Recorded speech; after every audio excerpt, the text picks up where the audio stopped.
de poursuivre en examinant, enfin pas en examinant, mais en écoutant des témoignages d'actions de terrain menées par des acteurs dont on peut dire qu'ils sont des acteurs majeurs, puisque je vais demander de me rejoindre maintenant sur scène à Patrick Amico d'abord. Vous êtes adjoint au maire de Marseille, chargé du logement et de la lutte contre l'habitat indigne. Asseyez-vous, je vous en prie. Roland Mouchel-Blaiseau, monsieur le préfet, bonjour. Au sein de l'Agence nationale pour la cohésion des territoires, vous êtes chargé notamment d'Action Cœur de Ville, mais aussi du suivi du programme d'ORT, d'opération de revitalisation des territoires, qui ne se limite pas à Action Cœur de Ville, rappelons-le. Et puis à Nadia Bouillet, merci de nous rejoindre. Nadia, bonjour. Vous êtes la directrice générale d'Action Logement, et merci de nous faire le plaisir d'être ici. Alors tous les trois, vous allez nous présenter un aspect à chaque fois, je dirais, particulier, spécifique d'une action pour réinsérer, transformer, produire le logement. Et je trouve, vous allez nous le dire, mais on est bien dans le thème qu'a posé Thierry Fournier tout à l'heure, c'est-à-dire que sur fond de valeurs universelles du rôle du logement dans la ville et dans la vie des gens, en fait, ce sont les spécificités locales qui l'emportent aujourd'hui. Il n'y a pas deux façons de faire. On est manifestement sorti des grands modèles, des modèles macroéconomiques, et la réalité, en fait, elle doit s'adapter à chaque fois au terrain. Et tous les trois, à votre façon, vous allez nous le montrer, mais je ne voudrais pas anticiper. Je vais vous donner tout de suite la parole. Alors, on va commencer avec vous, Patrick Amico, si vous voulez bien prendre un micro.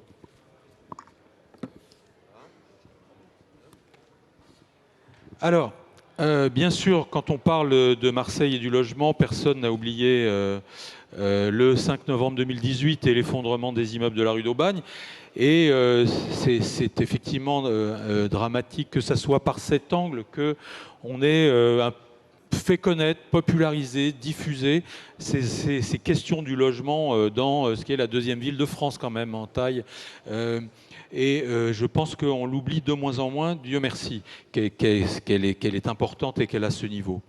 Alors, vous êtes donc désormais adjoint au logement, adjoint également à la lutte contre l'habitat indigne auprès de Benoît Payan, à Marseille.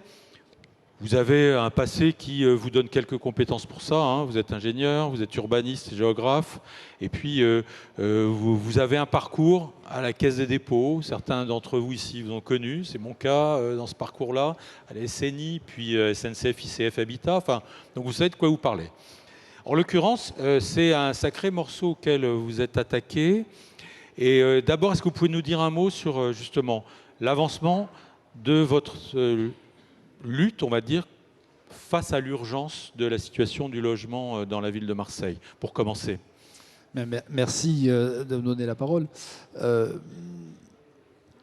crois qu'il faut quand même avoir en tête deux, trois chiffres très très simples. On ne va pas passer beaucoup de temps à égrener des séries de statistiques, mais il faut avoir en tête deux, trois chiffres qui datent d'ailleurs pour certains de bien avant le drame de la rue d'Aubagne. Marseille, Christian Nicole disait déjà en 2015-2016, c'est 40 000 logements indignes. Oui. 40 000. Il faut savoir que le nombre de logements à Marseille, globalement, c'est 445 000. À peu près 10% de logements indignes. Si Marseille aujourd'hui, c'est toujours 40 000 logements indignes. Qui sont considérés comme des taudis, c'est ça? Pardon? Des logements qu'on considérerait comme des taudis, 40 000 logements? Oui, c'est 40 000 logements qui sont considérés comme soit présentant des dangers techniques, soit présentant des problématiques de salubrité. Mais si on rajoute à ces 40 000 logements tous ceux qui relèvent du mal logement, c'est-à-dire les endroits où plus personne ne veut aller, parce que nous avons quand même un certain nombre de cités qui posent problème, les logements vacants en ville dont on ne sait pas exactement quelle est la raison de fond de la vacance. Donc tout ce qui relève du mal logement, à proprement parler sur cette ville, c'est 110 000 logements sur un total de 440 000. Donc on a 25% pratiquement de la masse des logements qui posent problème. Marseille, le problème, c'est qu'en plus de ça, donc, nous avons aujourd'hui plus de 40 000 demandeurs de demandes de logements sociaux non satisfaites. C'est 80 000 demandes dans la totalité du département des Bouches-du-Rhône, mais c'est 40 000 sur Marseille. Donc on voit qu'on est dans des échelles, dans des masses qui dépassent complètement des approches ponctuelles et qui nécessitent des approches qui dépassent le cadre simplement de la collectivité locale, à proprement parler. Alors, la rue d'Aubagne, elle a été le fait révélateur d'une situation qui s'est mise en place pendant des années, voire des décennies. Elle a été vraiment le déclencheur, la prise de conscience qui a amené, heureusement d'ailleurs, l'État à réagir assez vite et à monter avec la ville de Marseille, avec la métropole, des dispositifs non communs, puisque ce sont des dispositifs d'intérêt national. Hein. La Société publique locale d'aménagement d'intérêt national, le plan partenarial d'aménagement, qui commence aujourd'hui, parce que ça a été quand même long à mettre en place, pour des tas de raisons, des raisons techniques, des raisons administratives, mais aussi des raisons politiques, il ne faut pas s'en cacher, qui commencent aujourd'hui à produire leurs effets et qui vont dans les mois à venir commencer à produire leurs effets, avec des réhabilitations massives d'immeubles, qui sont aujourd'hui des immeubles acquis par la puissance publique, puisque des premiers lots de 30 à 60 immeubles vont être lancés début 2023 en matière de travaux de réhabilitation. Des îlots démonstrateurs vont être lancés qui représentent aujourd'hui plus de 180 immeubles maîtrisés par la puissance publique. Mais derrière tout ça, ça aussi c'est rien par rapport à la masse de choses qu'on a à faire. Dans le cadre du centre-ville, et je reprends cet exemple parce que pour moi il est fondamental, l'appropriation publique et l'intervention publique, ça ne représente que 20% des immeubles sur lesquels il faut qu'on intervienne. Donc on voit bien qu'on a à gérer devant nous des échelles de temps, des échelles de taille qui sont extrêmement différentes les unes des autres, parce que Marseille est une ville qui ne produit, sinon plus, mais qui me produit aujourd'hui très peu de logements, et très très peu de logements sociaux. Marseille, en 2021, aura délivré 2000 permis de construire. Combien? 2000 en tout? À peu près 2000, 2300. Bon. Il en faudrait au minimum 4500. Marseille devrait produire logiquement entre 2000 et 2600 logements sociaux par an. Ce sont 840 agréments qui auront été délivrés en 2021. Mais cette tendance, elle ne date pas de 2021, elle date de 2016-2017.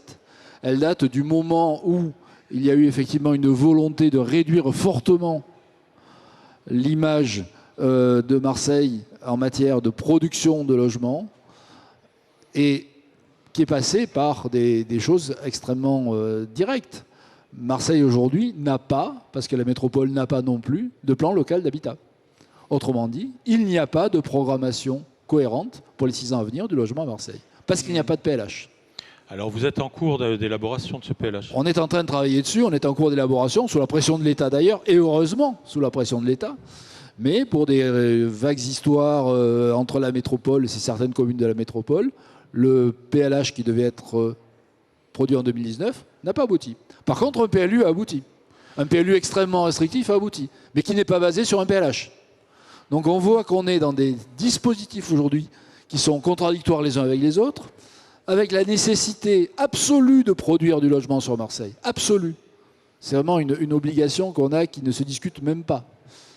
Avec des contraintes en face qui sont des problématiques de foncier, que tout le monde connaît, oui. Des problématiques administratives, on a parlé du PLU, des problématiques liées aux aspects normatifs actuels, la problématique des passoires énergétiques ou de l'absence de possibilité de relocation des passoires énergétiques, telles qu'on le voit aujourd'hui avec les DPE F et G, va amener à de la vacance supplémentaire dans des logements qui devraient rester sur le marché locatif normalement.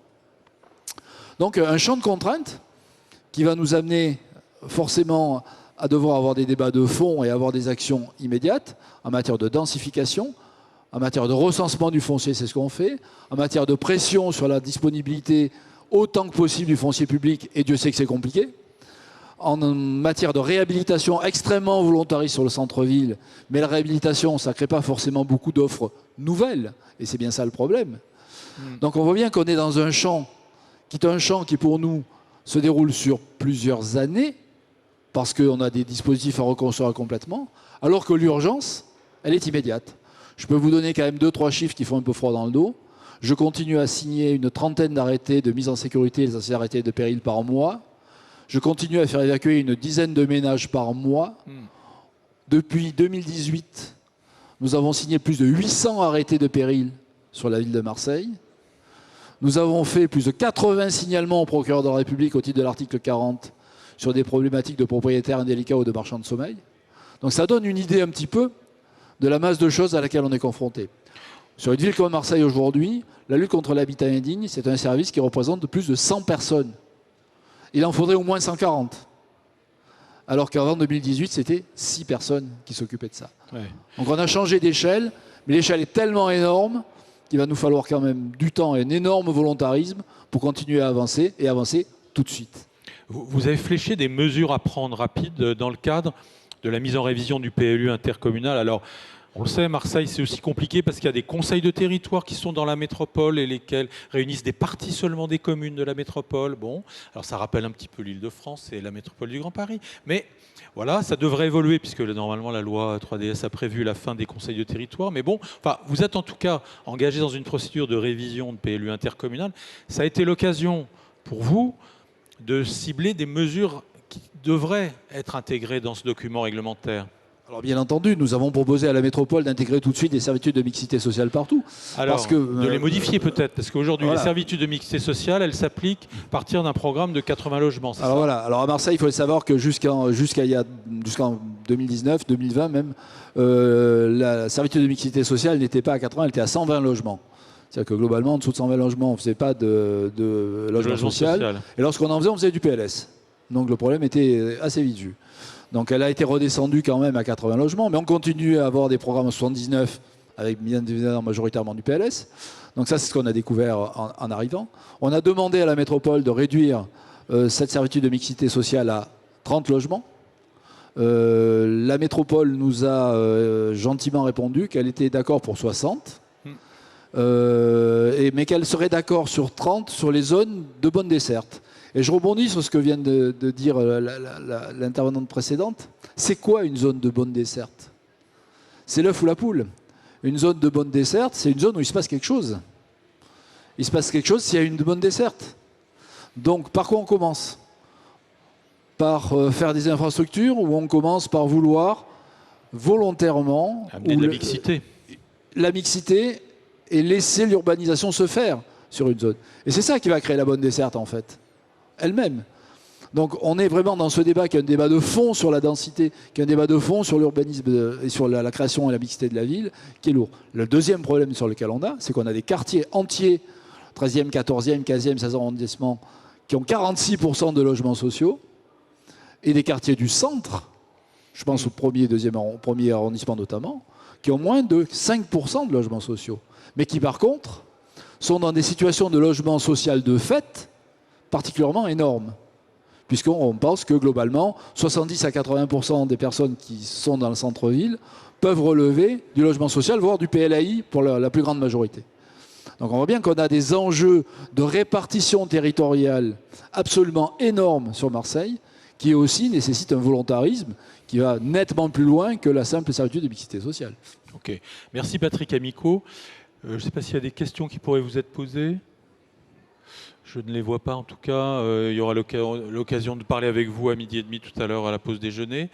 Je vous remercie de ce Zoom qui est très intéressant. On pourra y passer des heures et on le fera sûrement à une autre occasion parce qu'il y a des cas types. Marseille est un cas type qui permet de réfléchir à beaucoup d'évolutions de questions de logement et de mixité. Roland Mouchel-Blaiseau, je voudrais... Ah pardon, bah alors allez-y, oui. Est-ce qu'on vous a donné un micro ? Il y a un micro ou pas ? Ah ben le voilà. Excusez-moi. Allez-y. Je me présente. Alors, il faut mettre le micro sur le menton pour qu'on vous entende. Et là, ça y est, je l'ai branché. Merci pour votre intervention. Vous avez évoqué donc un PLH et un PLU qui ne sont pas coordonnés. Avez-vous fait une opération prospective pour favoriser cette coordination ou comment entendez-vous le faire ? Alors, bon, il ne voudra pas échapper que bon, la situation marseillaise, alors je n'ai pas passé beaucoup trop de temps à expliquer la situation institutionnelle, mais elle est complexe parce que nous sommes dans une métropole de 92 communes dans laquelle la ville-centre représente la moitié de la population, à peu près. Voilà. Donc c'est déjà un mode de fonctionnement très complexe. Le PLU et le PLH sont métropolitains. Je vais être très clair, la grande trouille de beaucoup de maires autour de Marseille, c'est que Marseille ne construise pas. Parce que si Marseille ne construit pas, ça veut dire que là, tous sont persuadés que les pauvres de Marseille vont vouloir aller ailleurs et autour. Ce qui est une vision complètement à côté de la plaque, parce que les Marseillais veulent rester sur Marseille, ils ne veulent pas aller forcément loger dans les communes limitrophes.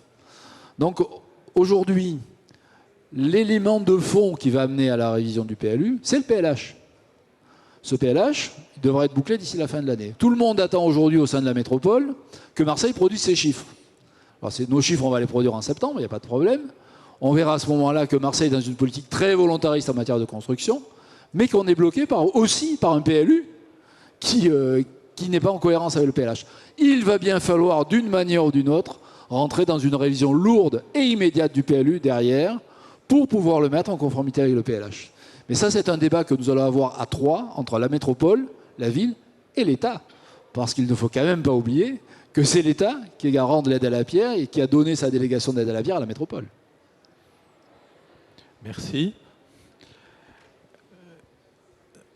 Alors enchaînons avec Roland Mouchel-Blaiseau.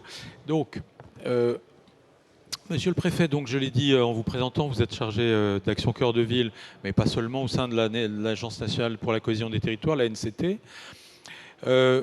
Au sein de ce programme Action Cœur de Ville, il y a beaucoup d'actions particulières et des programmes particuliers qui se sont développés. Est-ce que vous pouvez, c'est ce qu'on vous a demandé de faire en tout cas ici, cibler sur cette initiative Réinventons nos cœurs de ville, qui a voulu aller un petit peu plus vite peut-être dans certaines villes. Enfin, vous allez nous dire pourquoi ça a été lancé et où nous en sommes de ce point de vue-là. D'accord. Alors j'espère que les diaporamas pourront passer puisque je ne maîtrise rien, mais bon, on verra bien. Normalement, oui, mais vous allez pouvoir maîtriser. C'est pas du tout un PowerPoint, c'est quelques photos. C'est quelques photos, oui. D'abord, bonjour à tous, merci de votre invitation. Juste quand même pour rappeler en introduction l'objectif d'Action Cœur de Ville. Ça fait aussi résonance aux interventions précédentes, à ce que aussi, monsieur l'adjoint au maire de Marseille, vous avez indiqué. C'est un plan de soutien, c'est une politique interministérielle et partenariale dont la mise en œuvre est totalement décentralisée et déconcentrée, visant, à soutenir le développement durable des villes moyennes qui font centralité, en deçà des grandes villes, des très grandes métropoles. En clair, les villes préfectures, sous-préfectures, mais c'est un peu pour faire court. Et 2, avec le prisme qui était très avant-gardiste il y a 4 ans, aujourd'hui ça a l'air une évidence, ça l'était moins à l'époque, d'investir prioritairement dans la redynamisation et dans la revitalisation des centres-villes, à rebours de 4 décennies d'étalement urbain. Donc ça veut dire quoi ? Ça veut dire que l'objectif, c'est de mettre ou de remettre des habitants, des commerces, des services, des activités en ville. 2, de stopper l'étalement urbain. L'ennemi, ce n'est pas le pavillon, c'est l'étalement urbain qui bouffe nos espaces naturels et agricoles et qui isole. L'intervenante d'ailleurs précédente a bien insisté sur cet aspect d'isolement des habitants. 3, j'employais un terme diplomatique, j'ai servi 5 ans au Quai d'Orsay, de remettre de l'ordre dans la périphérie commerciale. 4, de retravailler la ville sur la ville, le cadre de vie, la nature en ville, passer d'une agglomération étalée à une ville servicielle. Ça fait un peu savant de dire ça, mais c'est exactement ça l'objectif. Et puisqu'on est ici aux Assises nationales du logement, bien sûr, le cœur du réacteur du programme, qui est un programme global, transversal, c'est de développer une offre de logement de qualité pour que les gens aient envie à nouveau d'habiter en ville. Et que le modèle soit concurrentiel par rapport au modèle de l'étalement urbain qui sera toujours, entre guillemets, moins complexe et moins cher. Et c'est la raison pour laquelle, et je salue sa directrice générale Nadia ici, que sans les 1,5 milliard d'Action Logement pour traiter toutes ces verrues urbaines, pour accompagner les opérateurs, notamment sociaux, on ne pourrait rien faire. Parce que le prix du marché ne permet pas d'équilibrer les opérations. Donc voilà, c'est pour rappeler quelle est à la fois notre méthode qui s'appuie sur les projets locaux et aussi sur le fait que l'objectif, c'est de donner à nouveau envie d'habiter en ville, de doper cette ville servicielle et aussi par une massification, par une rénovation massive de logements, plusieurs millions vacants, et voir une offre de construction neuve, durable, imaginatif, on trouve que habiter en ville est aujourd'hui et encore plus demain la solution. Dans cette stratégie globale, quand le ministre Jacques Mézard, qui avait porté ce plan il y a 4 ans et demi, dans la feuille de route qu'il m'avait donnée, il m'a dit, vous savez, le beau n'est pas réservé aux grandes villes. Il faut aussi que les architectes, les paysagistes, les urbanistes, les sociologues, toute l'excellence professionnelle puissent venir s'investir dans nos villes dites moyennes, nos villes à taille humaine, pour faire simple, puisque on part de Chinon, 8000 habitants, à Limoges, qu'on fait 135 000. Bien sûr, les agglomérations, il faut doubler ou tripler le chiffre. C'est la raison pour laquelle, en 2019, avec le soutien de nos partenaires, Action Logement, la Banque des Territoires, l'Agence nationale d'amélioration de l'habitat, nous avons lancé « Réinventons nos cœurs de ville ».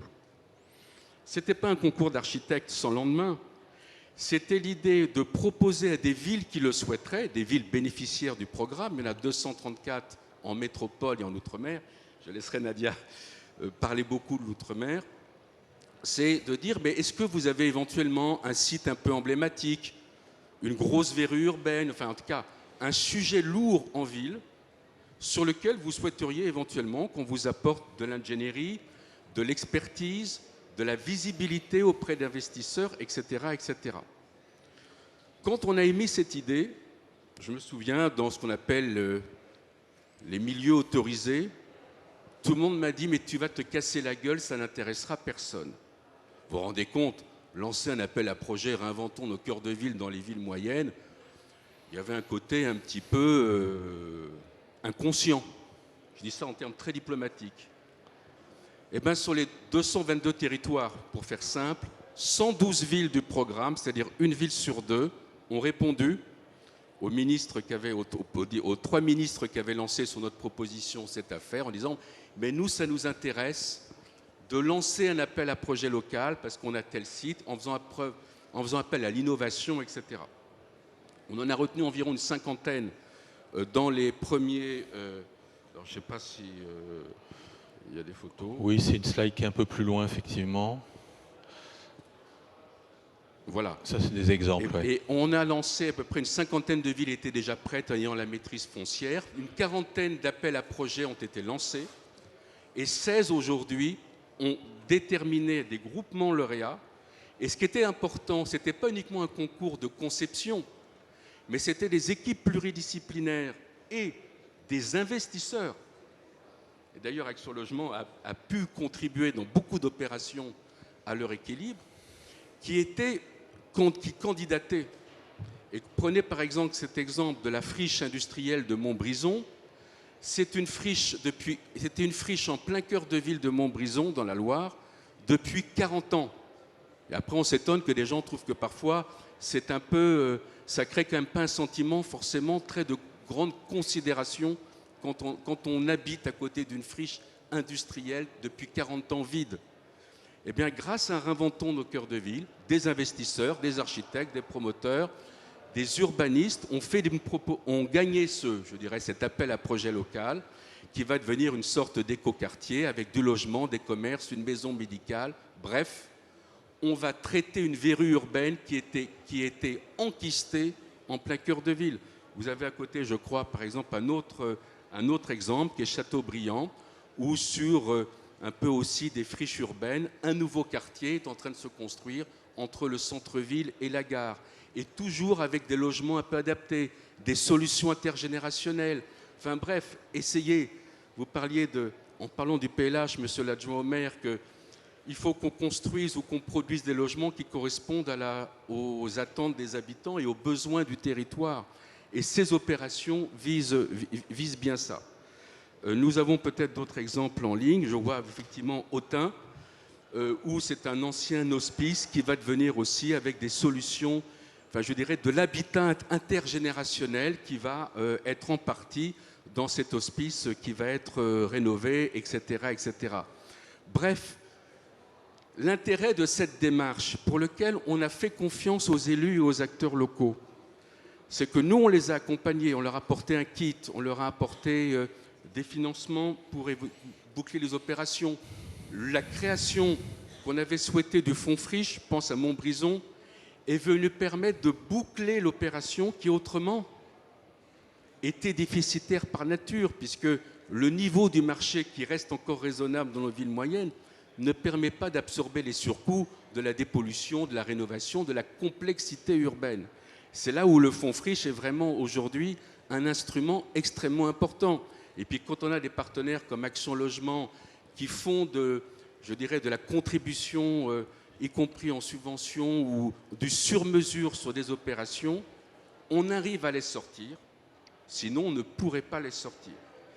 Donc, et puis, il y a quelque chose qui est un peu atypique, si je peux me permettre l'expression.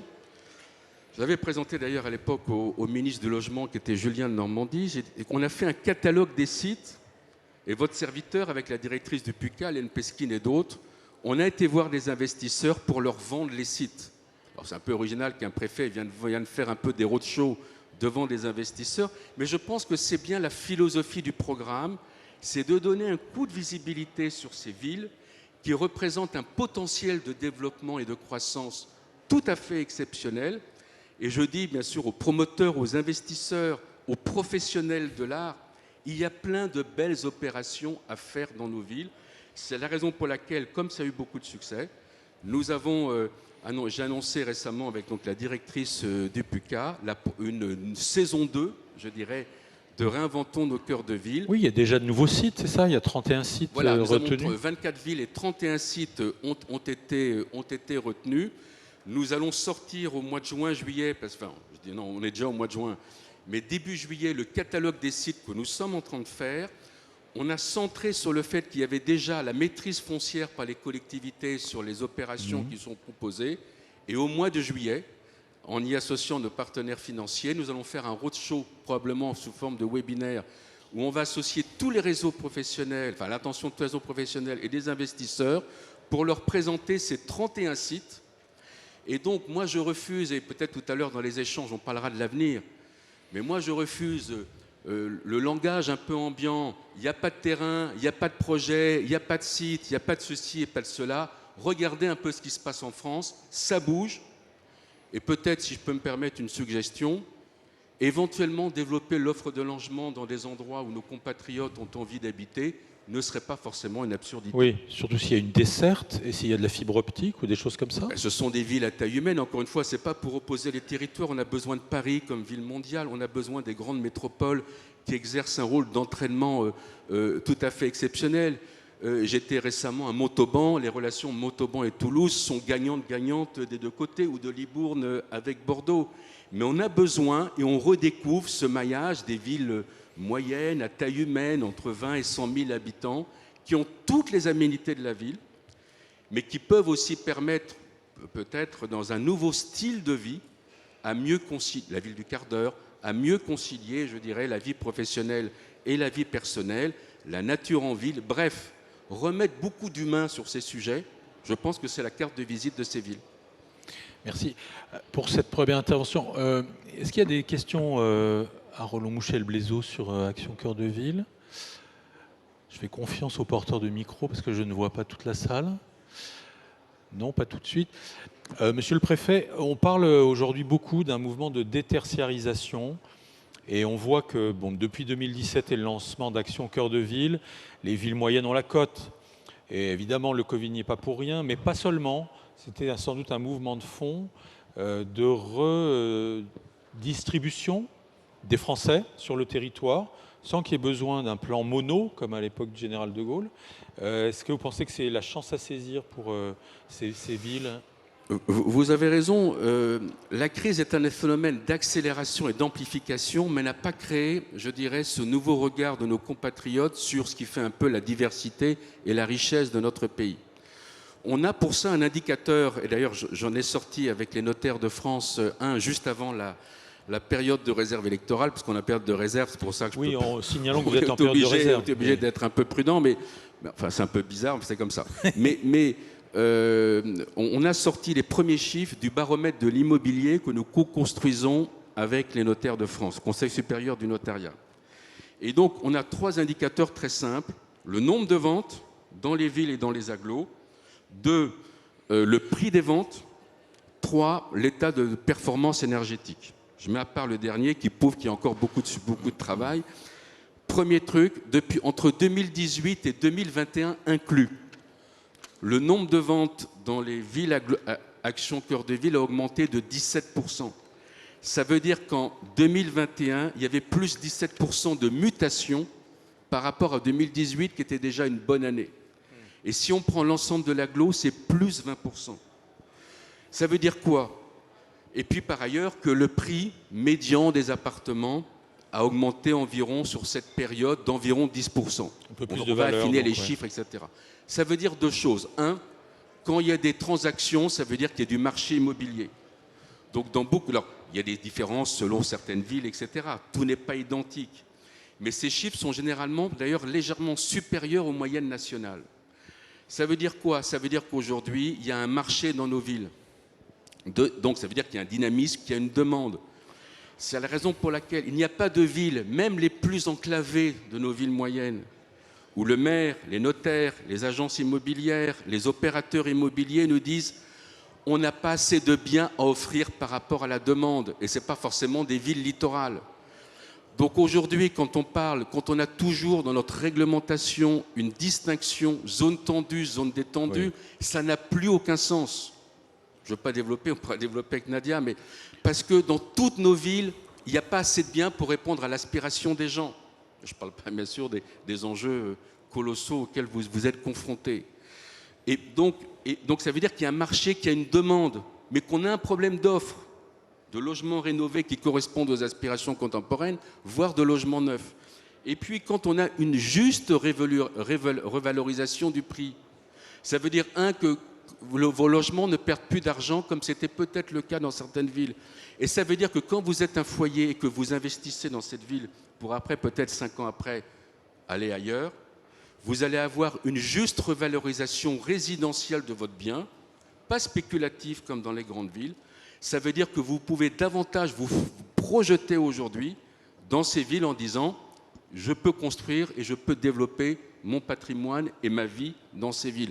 Et c'est pour ça que ces chiffres qu'on va détailler le 22 juin, ou le 21 juin, pardon, avec les notaires en donnant tous les détails, ce qu'on ne peut pas faire avant d'ici la fin des élections, verront bien qu'il y a une très forte dynamique qui s'est enclenchée en 2018, mais qui est en train de s'accélérer. Très bien, je vous remercie beaucoup effectivement de cette indication. Il y a un mouvement engagé et il est passionnant. Alors Nadia Bouillet, vous n'avez pas nous parler de ça, vous pourriez nous parler de beaucoup de choses, Action Logement. Ah, vous vouliez applaudir Monsieur le Préfet.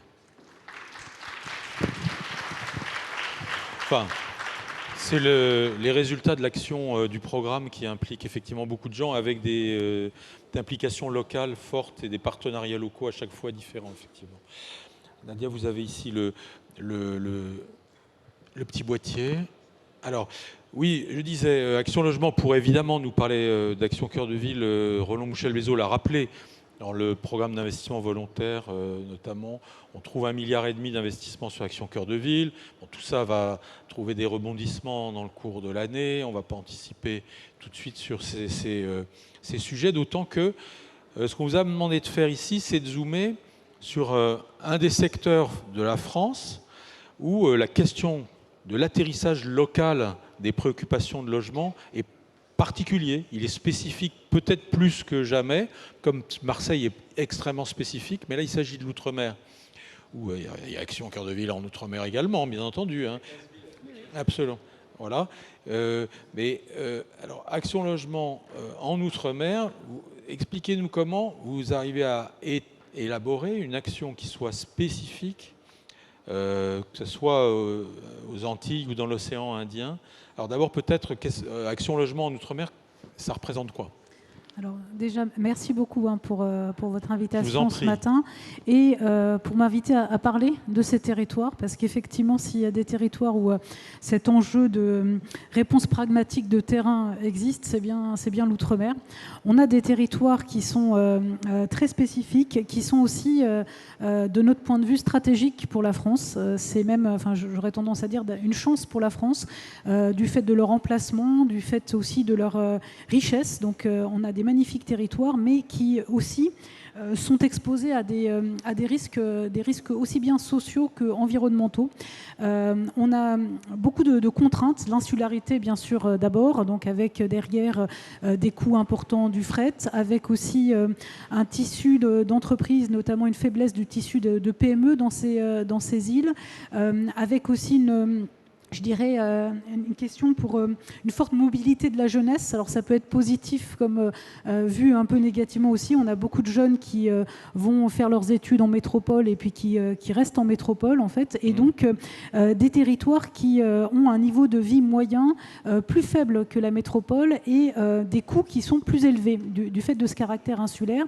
Et on voit une problématique logement assez difficile avec aussi, je dirais, on peut dire le mot, même dans certains territoires des bidonvilles, donc des territoires qui sont très fragiles sur le point de vue du logement, donc des enjeux vraiment de résorption de cet habitat insalubre, de cet habitat informel aussi, qui sont très forts et un besoin d'avoir des réponses très pragmatiques et de terrain.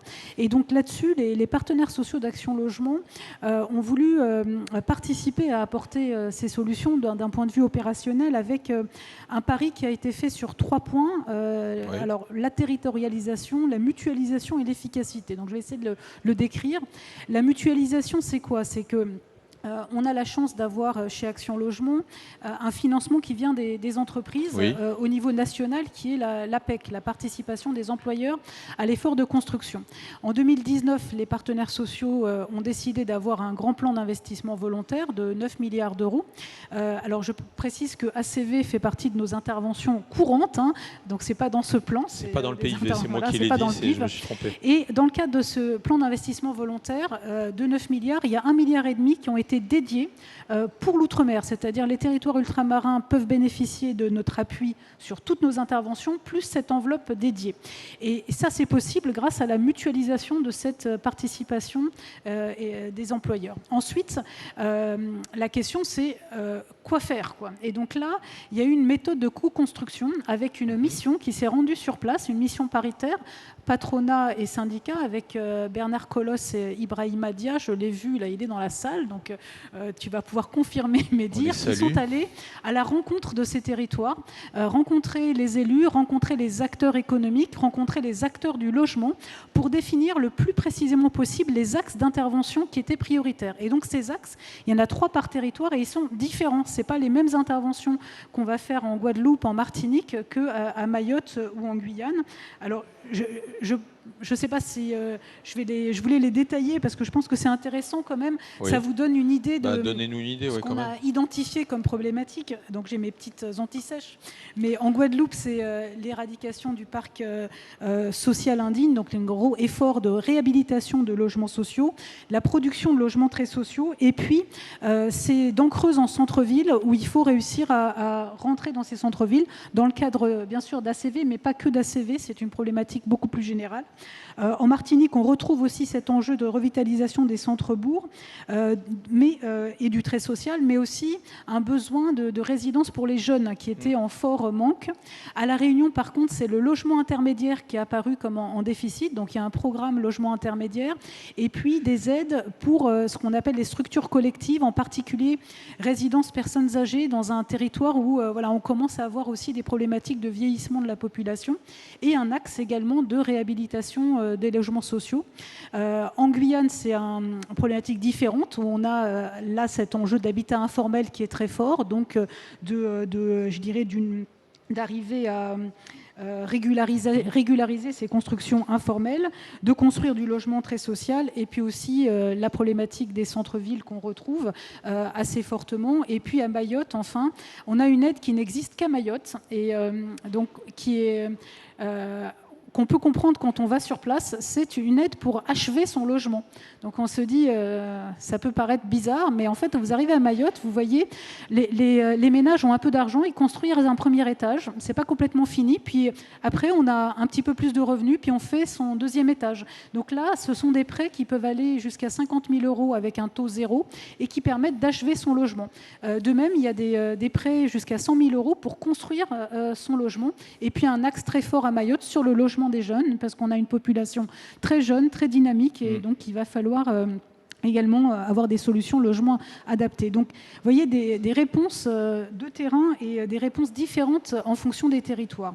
Après, où est-ce qu'on en est aujourd'hui en termes de résultats? Donc, sur cette enveloppe, ce sont une offre de logement de 20 000 logements, soit en construction neuve, soit en réhabilitation, qui ont été financés par Action Logement depuis 2019.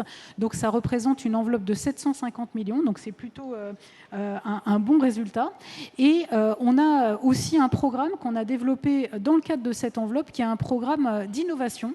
Donc au-delà de ces axes, on veut soutenir des innovations qui sont aussi bien des innovations constructives que des innovations sociales pour permettre justement d'offrir des solutions logement.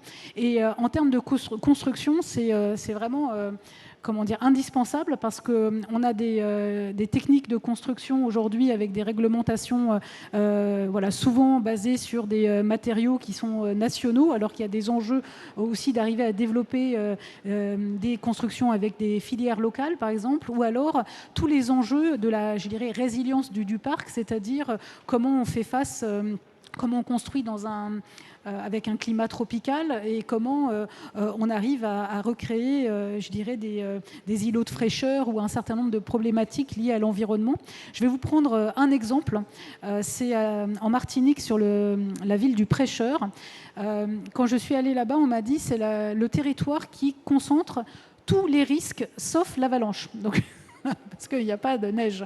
Mais vous êtes en dessous du volcan, risque lié au volcan, l'érosion, la montée des eaux, les inondations. Donc tout est concentré, et petit à petit, ce village va disparaître. C'est-à-dire que les maisons vont se retrouver inondées, ou elles vont simplement subir cette érosion. Et donc tout l'enjeu, c'est d'arriver à reconstruire ce village en hauteur avec des techniques de construction qui sont issues de matériaux locaux. Donc il y a un programme, d'ailleurs aussi soutenu par l'État, par le PUCA. Et nous, on va financer toute la démarche d'ATEC, hein, donc c'est-à-dire de pouvoir assurer ces constructions nouvelles avec 4 expérimentations, 4 architectes qui ont travaillé aussi bien sur les roches volcaniques pour construire que sur des bambous, ou bien même des algues qui vont servir de matériaux de construction. Donc ça, c'est de l'innovation. Et donc ce programme d'innovation, il y a 50 millions d'euros, 50 projets aujourd'hui qui sont financés, et on continue à porter ce type de projet dans ces territoires. Donc ce qu'il faut peut-être retenir, parce que je ne veux pas non plus monopoliser la parole, il y aura peut-être des questions, c'est la co-construction pour réussir, en fait, je dirais, à avoir des bonnes réponses logement. Il faut qu'on fasse un travail collectif, et je pense que Roland l'a très bien dit. Et puis, je le dis également pour Marseille, hein, on sera là à vos côtés. Action Logement a vraiment dans son ADN cette idée d'apporter des réponses pragmatiques à des problématiques locales. C'est une méthode de pas à pas qu'on a, de concertation avec les acteurs du terrain. Donc, c'est pas Action Logement tout seul. On a même tendance à dire que c'est pas le financement, c'est pas le Tador qui va construire un logement, c'est la mobilisation de l'ensemble de la filière, que ce soit les bailleurs sociaux, que ce soit les acteurs du bâtiment, et en premier lieu, évidemment, les politiques locales du logement et les élus qui portent ces politiques. Donc cette spécificité qu'on a, c'est de pouvoir déployer des solutions liées à des problématiques territoriales, et puis quelquefois à des problématiques du logement en général. Je pense à la transformation de bureaux en logement, où on a dédié une foncière à ce sujet. Et je pense que la réponse à ces besoins territoriaux vient de ce type de démarche de co-construction. Oui, le local, toujours le local, hein, comme on le dit depuis le début de cette séquence, c'est là que sont les solutions, manifestement. Est-ce qu'il y a des questions à Nadia Bouillet dans la salle? Non, je ne crois pas. Bon. Vous savez que vous avez été parfait, hein. Alors, je ne sais pas si l'un ou l'autre vous voulez réagir sur les propos que vous avez entendus. Roland, vous voulez dire quelque chose? Oui, alors, juste sans, tout en restant un peu général, mais l'enjeu qu'on a, et d'ailleurs on travaille d'arrache-pied avec les équipes de Nadia, c'est la prolongation du programme Action Cœur de Ville, puisque l'ensemble des élus, le maire de Sablé-sur-Sarthe, je l'ai aperçu tout à l'heure dans la salle, la maire de Beauvais, Caroline Cailleux, l'a dit tout à l'heure. Le programme devait s'arrêter en 2022 et à la demande vraiment unanime des élus, je dirais, de toute géographie, de toute tendance politique, on souhaitait poursuivre parce que, en clair, Action Cœur de Ville s'attaque au dur. Les trucs faciles, ils n'avaient pas besoin du programme Action Cœur de Ville. Quand on s'attaque au dur de la restructuration des commerces, de la restructuration et rénovation des logements, de la requalification de l'espace public, de la remise des services en ville, etc., etc., ça suppose bien sûr de la détermination, de l'agilité, de la rapidité, mais aussi du temps. Parce que le portage foncier, on le voit sur toutes ces opérations, quand il faut acheter, quand il faut requalifier, quand il faut remettre sur le marché, etc. Souvent, c'est des opérations mixtes, du commerce, du logement, voire d'autres choses. Bon, tout ça est très complexe, les friches, etc. Ça nécessite du temps, de la ténacité. Donc le président de la République, le Premier ministre, c'était sous l'ancienne mandature, en septembre dernier, donc on annonçait la poursuite du programme de 2023 à 2026. Donc on a 4 années supplémentaires. La facilité aurait été de faire une règle de 3, de dire bon, on poursuit ce qui existe, on met un peu plus d'argent, etc. Nous avons souhaité avec nos partenaires, sous l'autorité des ministres, de dire de co-construire avec les collectivités locales, de les consulter, qu'est-ce qui a bien marché, qu'est-ce qui éventuellement a moins bien marché, qu'est-ce qu'il faudrait faire en plus. Et donc nous sommes en train, et je dois remettre d'ici mi-juillet un rapport à Matignon et aux différents ministres, au premier rang desquels la ministre chargée de l'écologie et de la cohésion des territoires, des propositions pour prendre une expression olympique, même si l'actualité, il faut faire attention là-dessus, pour aller plus loin, plus vite, plus fort. Amplifier ce qu'on a commencé, et notamment dans ce cœur du réacteur nucléaire, aller encore plus loin sur la question de la rénovation des logements, et aussi d'offrir, peut-être de faciliter une offre. Tout à l'heure, on parlait de biodiversité des populations. Il faut retrouver dans nos centres-villes, dans nos villes en général, et dans nos centres-villes en particulier, toutes les générations et toutes les catégories sociales. Donc peut-être qu'on pourrait poser la question du maintien de la séparation zone tendue, zone détendue, qu'on puisse favoriser aussi le logement intermédiaire, les solutions intergénérationnelles, et puis les logements étudiants, puisqu'on a 430 000 étudiants dans les villes moyennes, mais tous les maires veulent développer, bien sûr, le nombre d'étudiants ou de personnes en formation, et on sait que c'est le nerf de la guerre pour continuer le développement économique et social. On pourrait aussi, c'est un de mes dadas, on en parle beaucoup avec Nadia, moi je crois beaucoup, il faut aussi diminuer le coût du logement. Alors on me dit que c'est un modèle qui ne marcherait pas en France, moi je suis convaincu du contraire, et notamment les offices fonciers solidaires, les BRS, il faut le généraliser dans toutes nos villes. Moi je veux bien qu'il y ait tous les 6 mois dans les magazines, on dit que les logements sans rien faire ont pris plus 15, plus 20%, mais la quasi-totalité de nos compatriotes ne peuvent pas y accéder. Dans nos villes moyennes, le prix médian des transactions, c'est 1 500 € le mètre carré. Alors comme disent les agences, il y a peut-être du potentiel de rénovation à faire. Cela étant dit, on est encore dans des prix qui peuvent rester abordables. Mais même dans nos villes où les prix sont abordables, c'est encore trop cher pour une très grande majorité de nos compatriotes. Et donc, développer des outils d'intervention foncière pour diminuer ce coût, favoriser les parcours résidentiels, et puis c'est peut-être pas complètement absurde de dire que ces logements vont prendre une plus-value normale et qu'elle soit partagée avec la puissance publique qui aura investi pour améliorer le quartier et faire en sorte qu'on ait un peu plus de valeur dans les logements et dans les habitations, ce n'est pas complètement illégitime.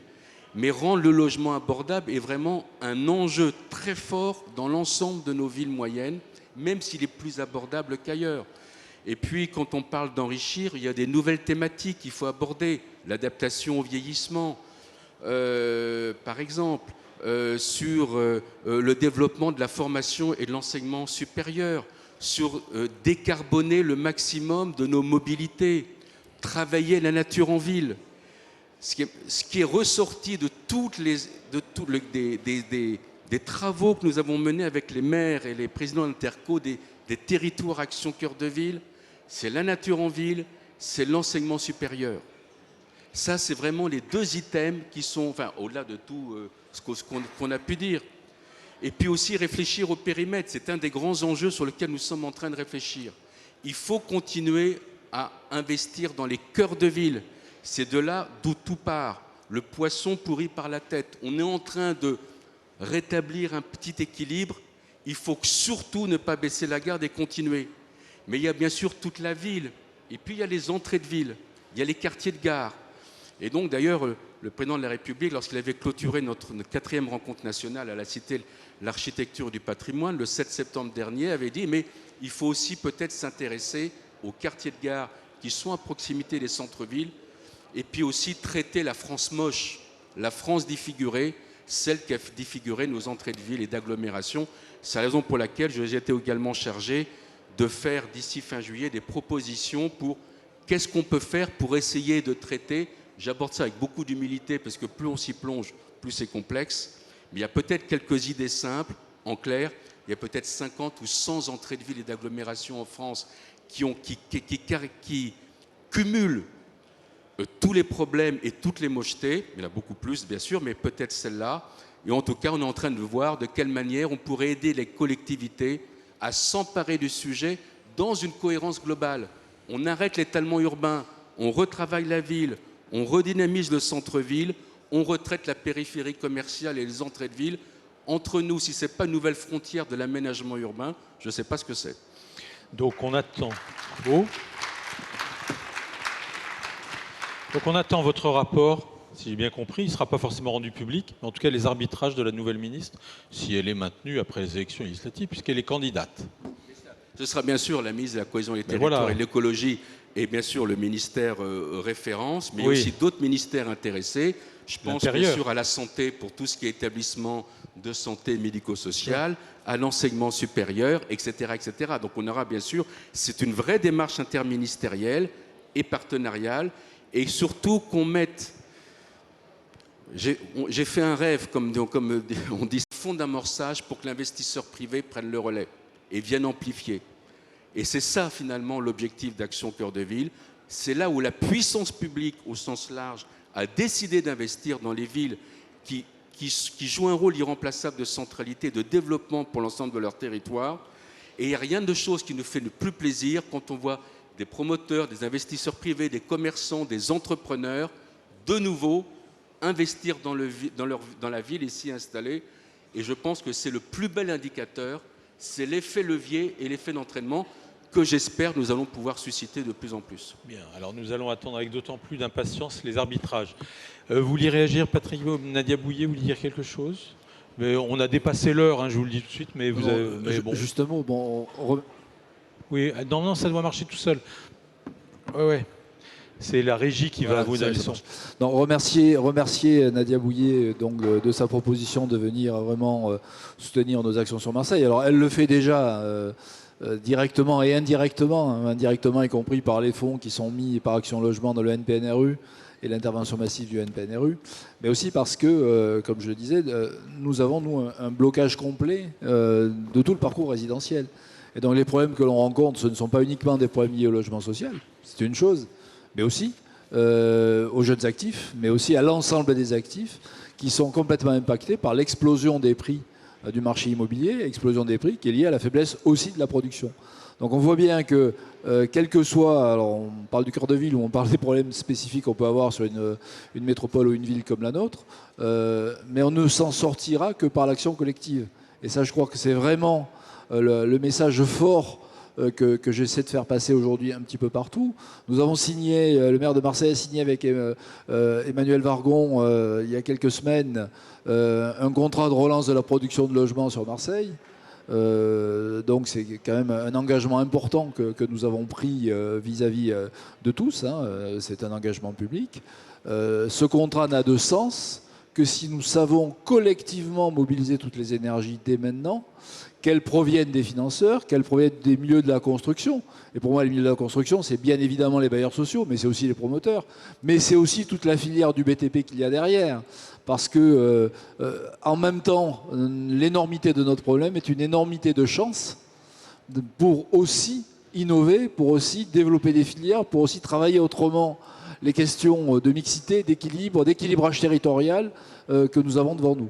Et de ce point de vue, je pense qu'on a vraiment besoin, et on fera vraiment tout ce qui est dans notre pouvoir, et en tout cas, moi, je m'y emploierai vraiment, pour que ce plan de relance puisse être effectivement la démonstration qu'une action collective, lorsqu'elle est menée dès le départ, très en amont et de façon très construite, peut résoudre et peut soulever des montagnes, comme on a l'impression quelquefois d'avoir en face de nous lorsqu'on traite de la situation marseillaise. Merci Patrick Amico. Nadia, un mot? Non? Comme vous voulez. Non, bah, peut-être pour vous remercier, vous dire que oui, il faut du temps pour des politiques, mais il faut aussi aller vite.